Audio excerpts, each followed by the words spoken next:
ক্ষমতা এলে বিহারে চালু হবে মদ, অর্থাৎ সুখা বিহারে আবারও ছুটবে মদের ফোয়ারা, এমনই ঘোষণা দিয়েছেন আজ প্রশান্ত কিশোর। অবশ্য বলে রাখি যে মদ বিক্রির উপর নিষেধাজ্ঞা প্রত্যাহার করার প্রতিশ্রুতি পিকের জনসুরাজের প্রতিশ্রুতি নিয়ে কটাক্ষ জেডিইউর। যাব বিস্তারিত মধ্যে সঙ্গে যুক্ত হয়েছে প্রতিনিধি শেখ মনিরুল। মনিরুল, কি বলবে? মনিরুল, কি শোনা যাচ্ছে? আবারও বলে রাখি যে ক্ষমতায় বসলে বিহারে চালু হবে মদ, এমনই ঘোষণা দিয়েছেন প্রশান্ত কিশোর আজ। এই প্রসঙ্গে আমাদের প্রতিনিধি যুক্ত হয়ে গেছে শেখ মনিরুল। মনিরুল, কি বলবে? দেখো, বিহারে ক্ষমতায় ফিরলে প্রশান্ত কিশোর তিনি মদ আবার চালু করা হবে বলে আজকে তিনি প্রতিশ্রুতি দিয়েছেন। ঠিক 5 বছর আগে বিহারে নীতিশ কুমার তিনি ক্ষমতায় বসলে মদের যে কাউন্টার, সেই মদের কাউন্টার মার্জনা করবেন। 10 বছর আগে তিনি প্রতিশ্রুতি দিয়েছিলেন যে ক্ষমতায় বসলে তিনি মদের উপর নিষেধাজ্ঞা চাপাবে। এছাড়া সরকারি অনুমোদন প্রাপ্ত যে সমস্ত মদের তোমার দোকানগুলি রয়েছে, সেই দোকানগুলি তিনি বন্ধ করে দেবেন। প্রতিশ্রুতি অনুযায়ী কিন্তু সেই কাজ তিনি করেছিলেন। কিন্তু এবছর নির্বাচনে প্রশান্ত কিশোর তিনি যেটা জানিয়েছেন যে যদি তিনি ক্ষমতায় আসেন, অর্থাৎ তার দল জনসুরাজ যদি ক্ষমতায় আসে বিহারের মাটিতে, সমস্ত মদের দোকান আবার খুলে দেবে।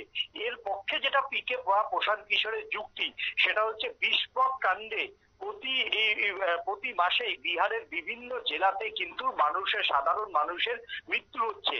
এতে নিম্ন বর্গের যারা মানুষ, সেই নিম্ন বর্গের মানুষেরই কিন্তু মৃত্যু হচ্ছে বলে কিন্তু তিনি মনে করেন।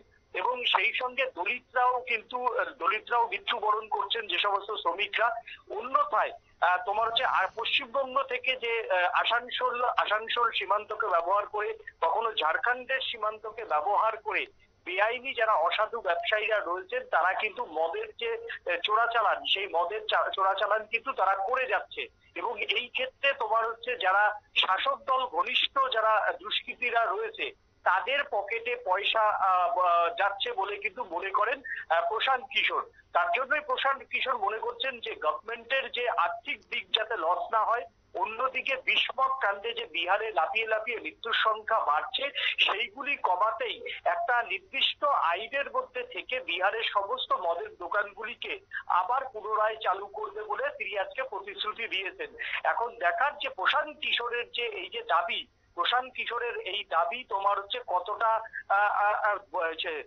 নাগরিকরা বা বিহারের যারা ভোটাররা, তারা প্রশান্ত কিশোরের এই যে প্রতিশ্রুতিকে কতটা মন দেয়, সেটাই এখন দেখার বিষয়। একেবারে ধন্যবাদ। আপনারা শুনলেন, এবং একদিকে মদ নিষেধাজ্ঞার কথা তুলে দেওয়ার কথা তিনি বললেন, এবং অন্যদিকে তিনি আরো বললেন যে বিহারে 2025 সালের বিধানসভা নির্বাচনে 20টি আসনও পাবে না নীতিশ কুমারের দল। নিজের সংগঠন জনসুরাজ নিয়ে এতটাই আত্মবিশ্বাসী আজ সুর শোনা গেছে ভোট কৌশলী প্রশান্ত কিশোরকে। নিয়ে নিচ্ছে ছোট্ট একটি বিজ্ঞাপন বিরতির, সঙ্গে থাকুন।